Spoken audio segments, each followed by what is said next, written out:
The extension on international flight ban will not affect Goa tourism much, says TTAG President Nilesh Shah. Recently, the extension of international flight ban till November 30th has been a big disappointment to tour operators who have already got bookings from UK and Russia. The tourism industry in Goa is waiting to welcome a big spending foreign tourists from October onwards, but the continuity of the flight ban extension is causing a big dismay to the industry stakeholders. The flight ban is a blow to Goan tourism industry, but it will be supplemented by the domestic tourists and charter flights. The flights from Russia and UK will get delayed till mid-December, says TTAG President Nilesh Shah. And what will be the impact on Goa, especially having said that charter flights were all set to land in Goa? The tourism season, the tourism season is about to pick up. How it will affect this tourism sector in Goa and also people coming into Goa? First of all, the ban is not for the charter flights. Government has allowed charter flights. They opened up visa from 15th October, and then they allowed that charter flights can come in. Now, after the announcement, actually marketing started in UK and other places. So this ban is for the scheduled flights. Of course, there we get equal number of people coming on scheduled flights, so that will have effect.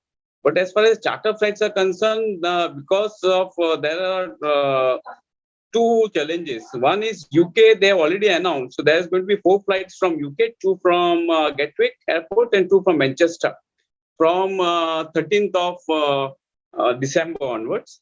And also from December, we'll have a few flights from CSI countries. So Kazakhstan has announced they will have.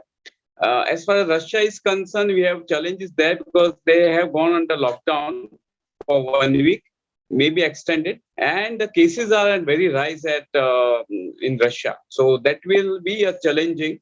So we have to see, but hopefully December, January, the full season will start. As far as ban is concerned, it will affect us on as far as scheduled flights, the tourists coming in. But I don't see that much of impact because what has been happening is, as you are aware, many of our source markets also are facing challenges. There are the third wave, fourth wave, whatever we call it. So the effect of foreign tourists has been covered up by a certain extent by the domestic tourists, because whatever as international flights have not started, the Indians are not going abroad. So Indians are looking for the destinations to visit, and Goa is the ideal destination for them. But yes, the industry overall ARR are quite low compared to what they could have got it.